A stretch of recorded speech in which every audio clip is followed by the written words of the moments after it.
Hola, mi nombre es Ariel Mancilla, bienvenidos de vuelta para los que regresan al canal y bienvenidos a los que están por primera vez aquí. Hoy día voy a hablar del reglamento de Wushu en China.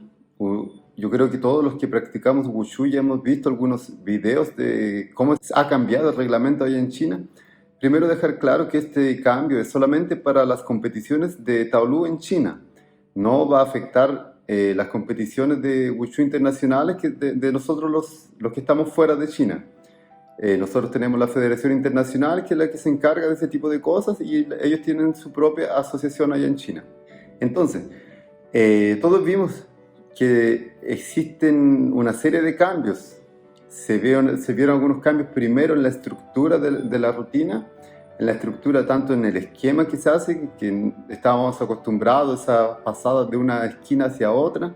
Ahora quedó un poco más parado el tablú, debido a que los movimientos que se incluyen en esa rutina ahora no son creados totalmente por el atleta, son seleccionados de un grupo de movimientos como antes existían los movimientos obligatorios.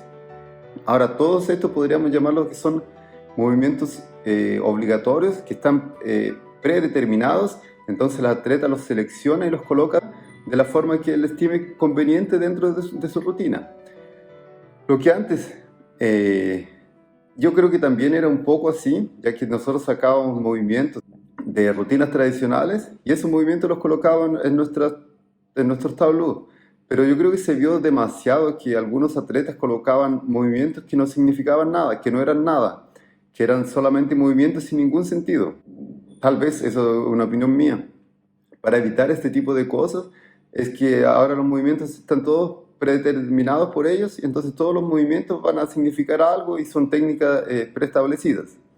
Eso tiene esa ventaja que no van a existir movimientos sin sentido y tiene la desventaja desde mi punto de vista que el atleta no va a poder crear cosas nuevas. Y el Wushu a lo largo de toda su historia siempre ha ido incluyendo cosas nuevas, adaptándose, mezclándose, etc. Entonces yo creo que ahí hay dos puntos, uno positivo y otro negativo, que yo por lo menos puedo observar.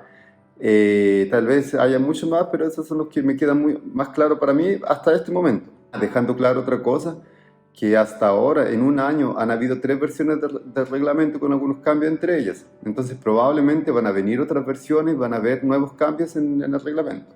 Ahora, ¿qué cosas vimos claramente que se perdieron? La fluidez y la potencia en los movimientos, en la rutina. Eso, por ejemplo, algo que es fácil de ver en las rutinas de palo o de sable, que muchas veces el atleta repetía por muchas veces el pejo a dado, entonces giraba y se desplazaba girando el dado muy rápido. Eso se perdió debido a la estructura de los movimientos ahora. Pero creo que, eso de nuevo, mi opinión, creo que en poco tiempo van a volver a realizarse estos movimientos de forma muy explosiva.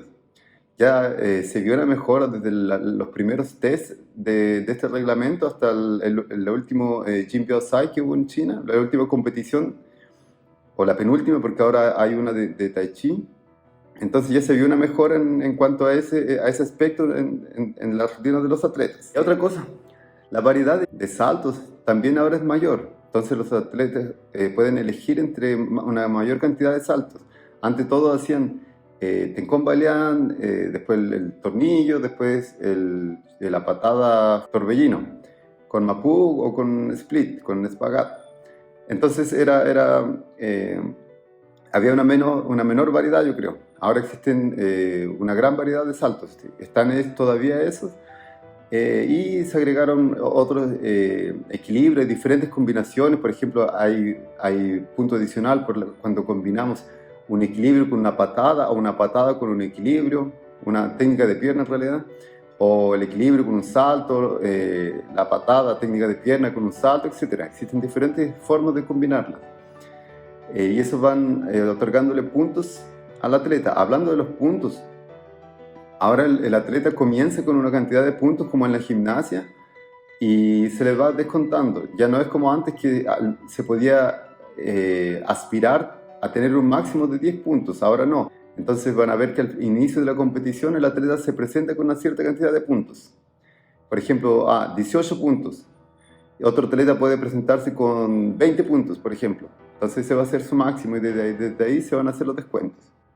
Otra cosa importante en los Nandú, otra cosa interesante es que los atletas van a ejecutar una técnica durante el salto, durante el Nandú, con el arma. Por ejemplo, con Dao van a hacer ya Dao, con la lanza van a pinchar hacia arriba, con el palo también van a pinchar hacia arriba. Entonces se incluyó un movimiento de arma en el medio del salto. Eso me pareció interesante y queda muy bonito.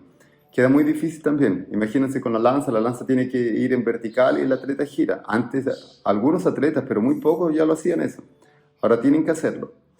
Tienen que pinchar, tienen que hacer una serie de técnicas con el arma durante el salto. Eso me pareció interesante. Yo creo que eso, para que el video no quede tan largo, de seguro vendrán actualizaciones.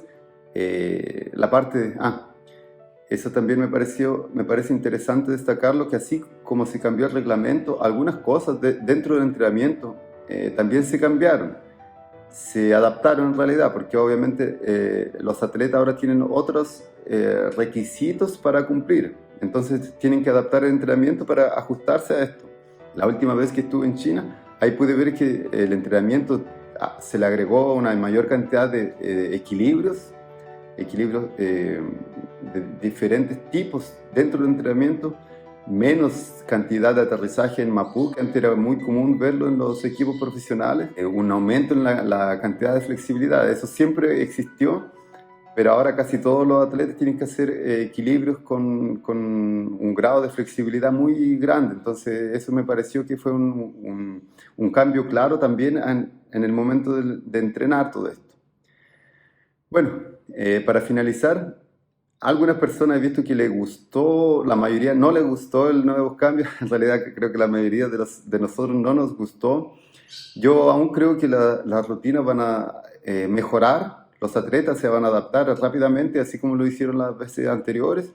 Y yo creo que es normal que existe una evolución y un cambio en nuestro deporte. El Wushu desde sus inicios ha ido cambiando. Entonces es parte del Wushu, va a continuar cambiando y tenemos que adaptarnos y continuar tratando de que el Wushu siga perfeccionándose. El Wushu ya no, obviamente no esperemos que sea algo para pelear contra otra persona, porque de aquí a 50 años eso espero que no sea... que no pase por la mayoría de las cabezas de las personas el estar en una guerra, por ejemplo, o peleando contra otras personas, en fin. Pero como deporte el Wushu siempre va a tener un espacio para la salud, etc. Y eso es perfecto. Eso es para donde el Wushu debe orientarse. Bueno, el video quedó un poco largo, pero espero que tengan aprovechado alguna cosa que pueda haber contribuido con algo, y dejando claro nuevamente que esto no es para nosotros, es solamente estos cambios para los atletas de Wushu en China, y probablemente en un futuro tal vez, obviamente nosotros también vamos a tener una serie de cambios en nuestro reglamento también, como lo hemos tenido hasta el momento. Siempre va a existir una evolución en el deporte. Bueno, con esto yo creo que me despido y espero poder grabar otro video pronto.